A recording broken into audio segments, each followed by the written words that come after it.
CDCI Research for Applied Practice, RAP. Winter 2022 Brief.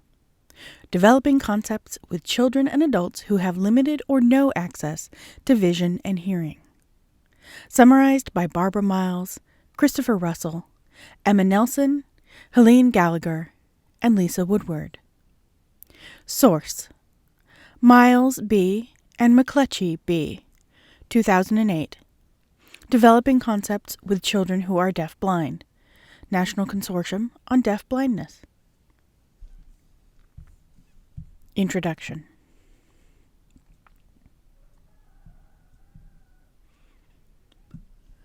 Concepts are ideas we all have about how the world works. Concepts help us make sense of the world we live in. Children and adults who have limited access to vision and hearing or who are deaf-blind have trouble understanding their world without careful partners. They need families and teachers and friends to help them develop concepts that will lead to their happiness as adults. Think about how much a 2-year-old child who has good vision and hearing already knows about the world. He or she may already have these kinds of concepts. Routines such as meals, bedtimes, dressing, etc. The order or sequence of routine. 1. Start by noticing and listening as a way of respect. Watch the child or adult engage with the environment around them and pause. Notice what the student's whole body is telling you, especially their hands, feet, movements, and facial expressions. As you observe, begin to think, I wonder what this student is thinking and experiencing right now. I wonder what concepts this student has in mind at this moment. And also notice what the student seems to be interested in. How might you use your observation to approach an interaction with this student? Figure 1A. A teenage girl and her intervener are on a walk in early spring. The girl is reaching her right hand down from her wheelchair to explore a flower on the ground. Her intervener watches her hand and body as a way of showing respect before entering into conversation. Figure 1B. The intervener has imagined that the girl might be interested in smelling the flowers, so she picks a flower and they begin their conversation by smelling the flower together. Their smiles confirm their mutual enjoyment. The intervener is signing the word flower as part of the conversation.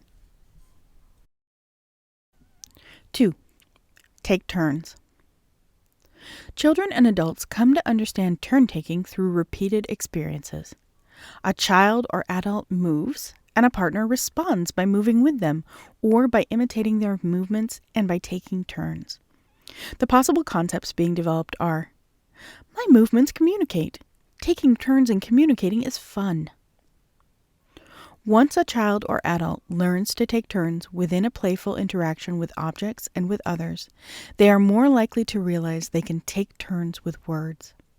Taking turns in meaningful ways and sharing interests and feelings are the basic elements of all conversational interaction and relationships. Figure 2A. A young girl sits on the floor in a supported seat, facing her intervener. She and the intervener have their hands up in the air, ready to play a pat-a-cake game. She is making eye contact with her intervener. Figure 2B. The young girl and her intervener continue in the same position on the floor and bring their hands together to pat each other's hands. The girl shifts her eyes to the right to peek at her hands as they touch the interveners. Figure 2C. The young girl and her intervener continue in the same position on the floor and move their hands away from each other. The girl looks at the intervener, smiles, and moves her hands closer to the intervener to indicate that she wants to continue the game. 3. Establish mutual attention and interest in a common topic. Mutual attention is first established through touch if the child is blind, and or through vision if the child has usable vision. Individuals who are deaf-blind explore objects with their hands and bodies. If a partner explores along with the child or adult, touching alongside and pointing, looking and smiling, it can be the beginning of a good conversation. The possible concept being developed is, it is fun to explore. Other people are interested in the things I like. The world is fascinating. I want to keep exploring. When people feel affirmed in their feelings, they develop stronger self-concepts as well as positive concepts about others. Figure 3A. A teenager and her partner are participating in a shared experience of making bread. The partner is holding the bread dough in her hands and using natural language to talk about what they are doing. The teenager is reaching out and touching the dough with her left hand while holding the bowl with her right hand. The teenager and her partner are both smiling as they touch the bread dough together. Figure 3B. Later, the partner notices her smile, lightly touches her cheek, and comments, "I see you smiling. I'm smiling too." A simple gesture like this can show your partner that you resonate with them, that you share their emotion at that moment. 4. Use memories as conversation topics. You can encourage the student to remember. You can use gestures, signs, speech, and real objects to have conversations about things you have experienced together. This will help the student develop concepts about what has happened, what is about to happen, and what will happen. You can use memory boxes and memory books as concrete references to help create conversations about shared experiences. Since touch is the first sense to develop for everyone, it is often useful to incorporate touch as part of a memory book experience, especially for students who are totally blind. Memory books are also a very concrete and valuable way to share school experiences with families. This sharing allows the student to develop the concept, "My teachers and family talk with each other." Here are 2 examples of how important memory is in helping a deaf-blind individual develop concepts about how the world works. Figure 4A. This young woman who is deaf-blind just took a walk outside together with her intervener. Along the way, they gathered some leaves, which the intervener noticed were interesting to the young woman. Back in the classroom, they together taped the leaves to a piece of paper that will go into a memory book. The intervener is careful not to control the young woman's hands as they make this page together. When they regularly go through the memory book together, they have many opportunities for natural conversations that reinforce vocabulary and concepts. Figure 4B. A deaf-blind teenager who has some vision attended a school prom. His teacher took these photos, which they later added to his classroom memory book. One photo shows a friend of his dancing with a girl, and the caption written underneath says, "Erin danced with Andrea."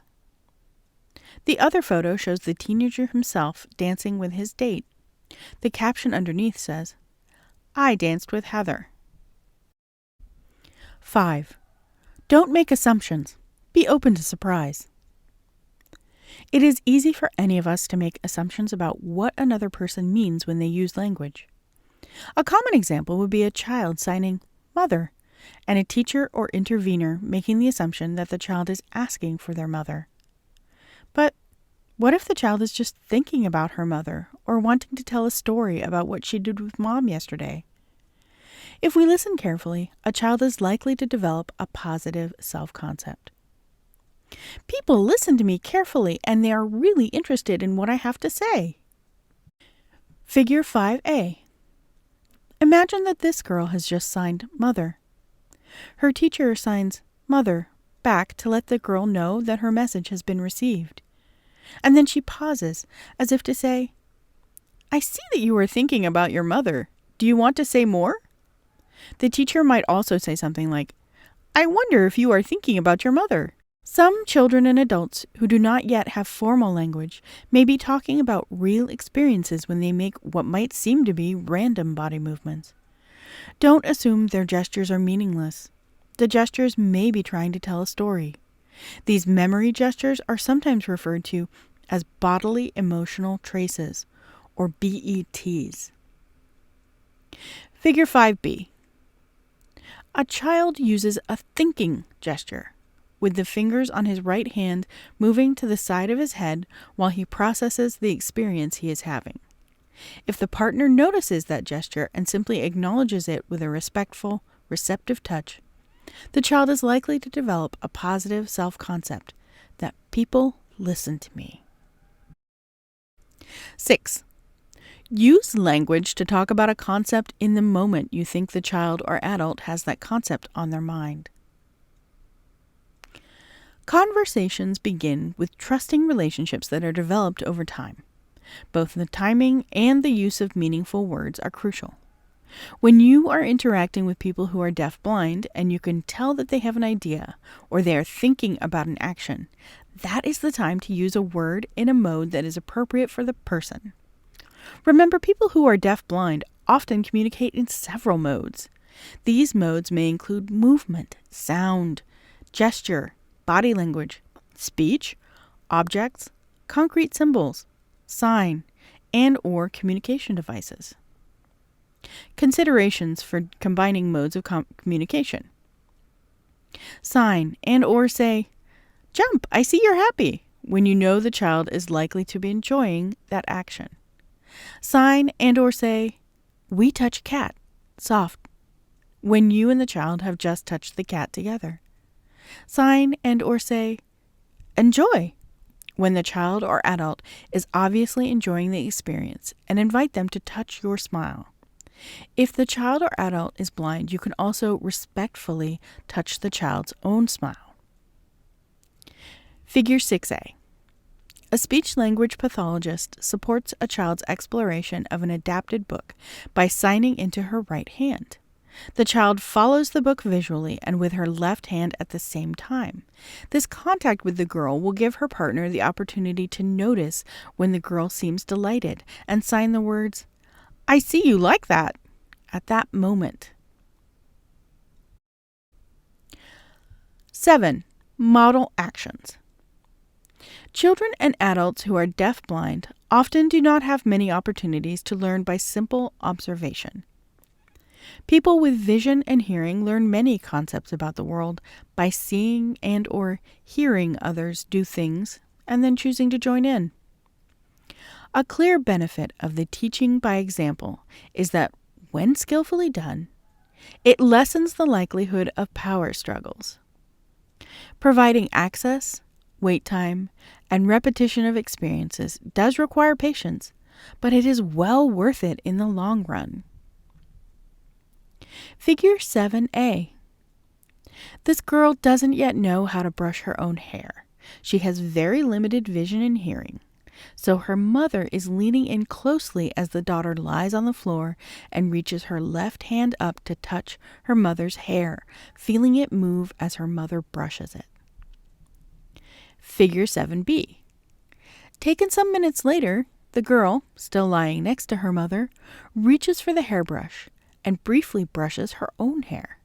We could guess that she might have a concept now that says something like, "My mother brushes her hair, and I want to try doing that too."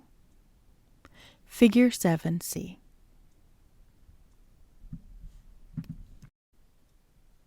8. Invite the person who is deaf-blind to have access to the environment. Use respectful touch and gestures to invite the person who is deaf-blind to access the world.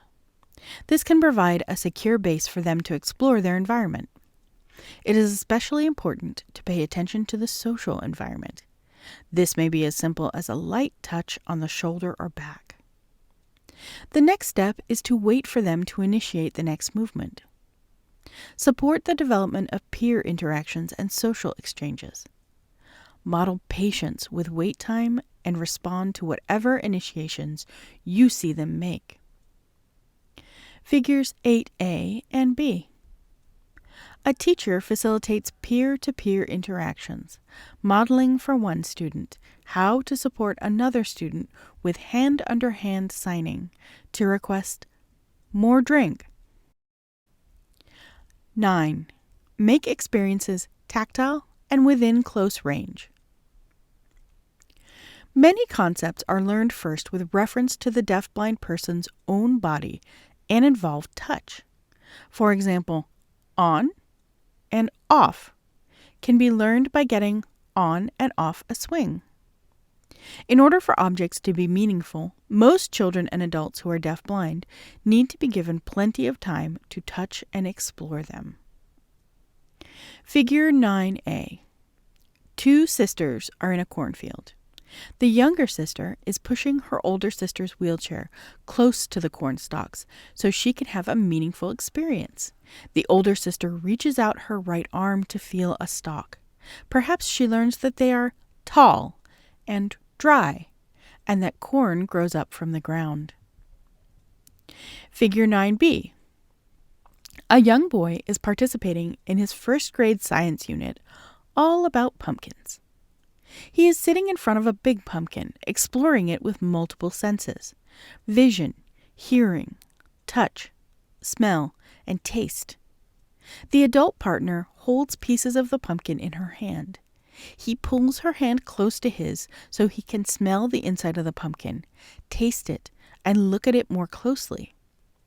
This experience may help him develop the concepts that the pumpkin grew from seeds, and the seeds are small.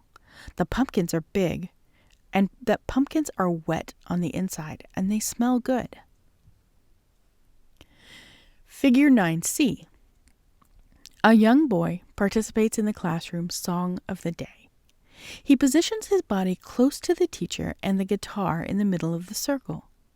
He reaches out for the teacher's hands as she strums the guitar and sings with the class.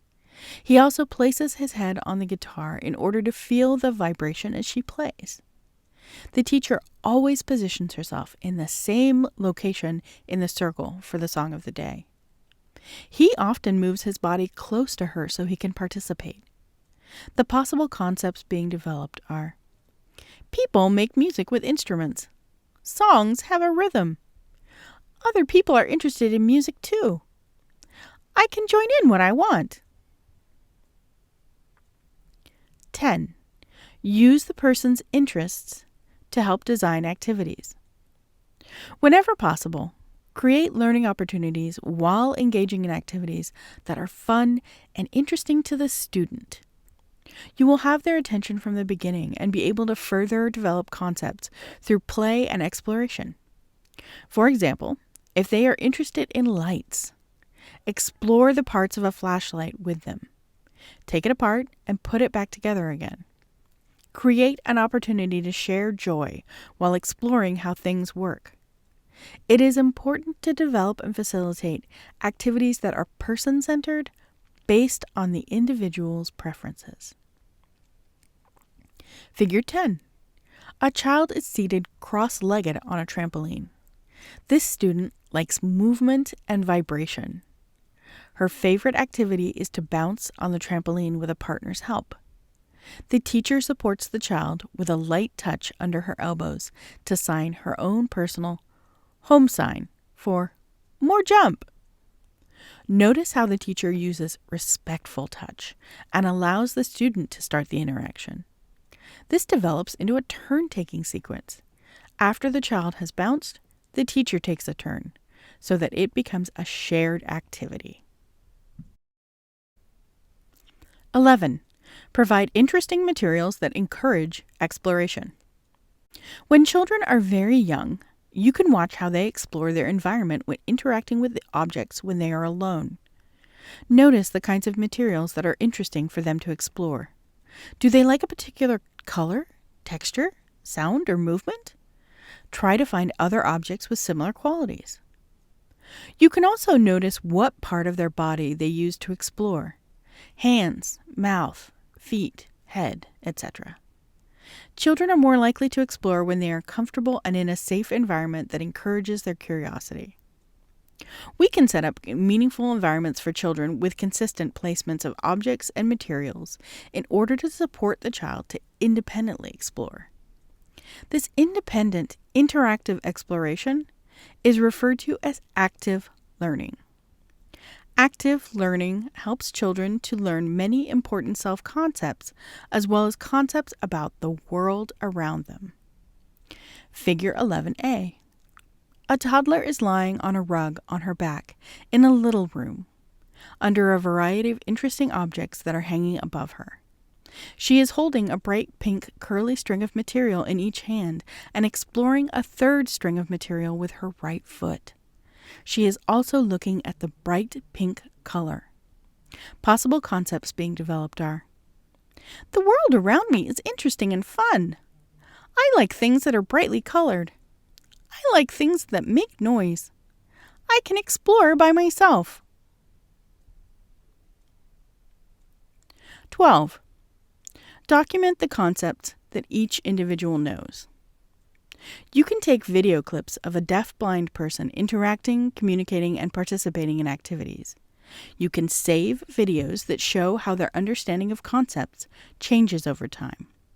Videos can help others, like new teachers or caregivers, become familiar with each person's unique ways of thinking and interacting.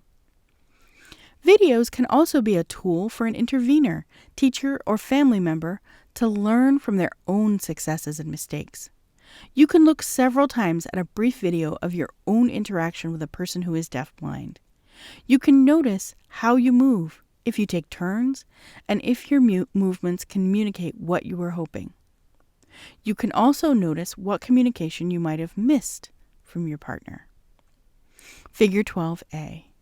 A special educator is sitting at a table watching a video on her laptop of herself interacting with a student.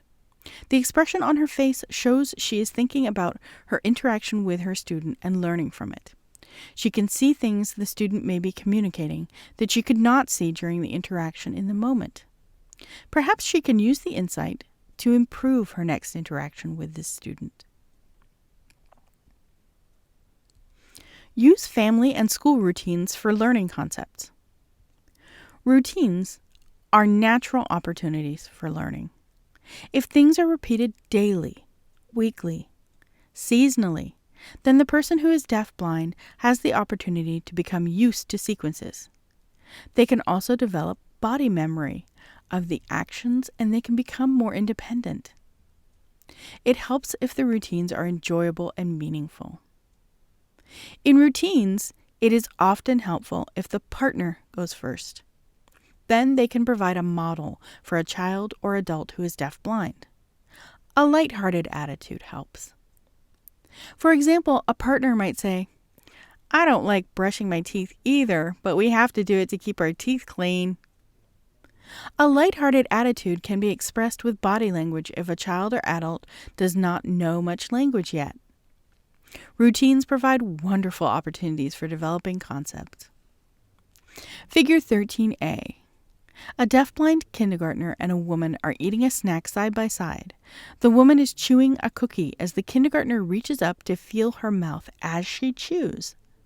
The concept being developed might be, other people eat too and enjoy eating. Being blind, he might not know that other people eat. He might also not have a model of table manners if he doesn't have a partner willing to show him. Figure 13b. A teacher is involving a child who is deaf-blind in the routine of watering the plants in the classroom. They do the job together.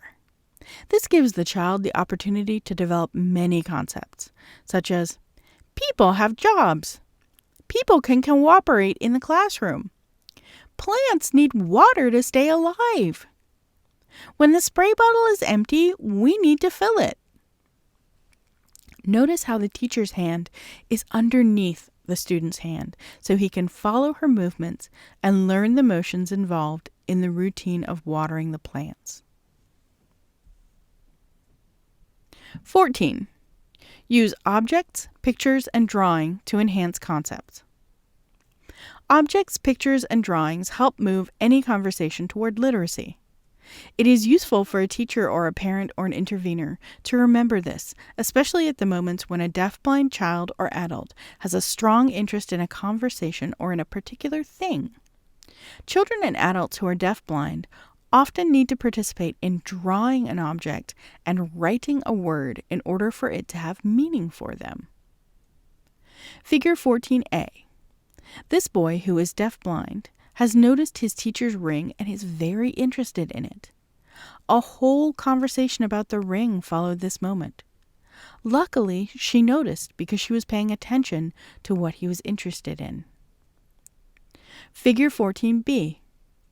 Later on, the teacher drew the ring by placing it on a piece of paper. The boy joined in, placing his hand on hers as she drew. He also felt the motions of writing as she wrote the word ring on the paper. Body memory is part of learning. This boy may be developing concepts such as, my teacher is interested in rings too, and drawing and writing are fun. The picture of the ring and the word that names it became part of a shared memory book that the teacher and the boy can refer back to regularly. 15. Include the person who is deaf-blind in the whole process. Sometimes it may appear to a person who is deaf-blind that objects or people just magically appear or disappear. Including a child or adult who is deaf-blind in the whole process of activities is likely to help them develop a better understanding of the way things work. For example, at mealtime, invite the person who is deaf-blind to join you in taking out the food from the refrigerator, utensils from the drawer, and plates from the cabinet. When it is time to make an art project, invite them to help gather the supplies. Although activities may take a little longer to complete in this way, each one will be much more meaningful and full of opportunities for learning. Figure 15a. Two teachers include a student in a supportive walker as they go together from one activity to the next. They support the student to interact at her own comfortable pace. The teachers are kneeling down, positioned at the student's eye level. This is a child-centered interaction. Figure 15b. This set of photos shows a boy participating in the whole process of mailing a postcard. First, he is buying postcards from a man at a counter. Next, he is sitting at a table, brailing the postcards with an adult. Next, he is standing with two other children, reaching his arms up to place the mail in the slot of a large red mailbox. Conclusion: learning from each other. Individuals with deaf-blindness have a lot to teach others around them about the way we all develop concepts. Deaf-blind people will learn to explore their world more fully when their partners use these unique approaches and techniques. In turn, we who have the privilege to know people with deaf-blindness each have the opportunity to experience the world more fully in ways we never have before. Miles B. and McLetchie B., 2008. Developing Concepts with Children Who Are Deaf-Blind. National Consortium on Deaf-Blindness. Additional resources: Miles B. and Reggio M., editors, 1999. Remarkable Conversations, a guide to developing meaningful communication with children and young adults who are deaf-blind. Watertown, Massachusetts, Perkins School for the Blind. For more information on the UVM Center on Disability and Community Inclusion, CDCI, and our Research for Applied Practice RAP briefs, please visit go.uvm.edu/CDCI research. For questions or comments on this RAP brief, please email cdciresearch@uvm.edu. The University of Vermont Center on Disability and Community Inclusion. We support, we teach, we study, we share, we connect. Find out more at go.uvm.edu/CDCI.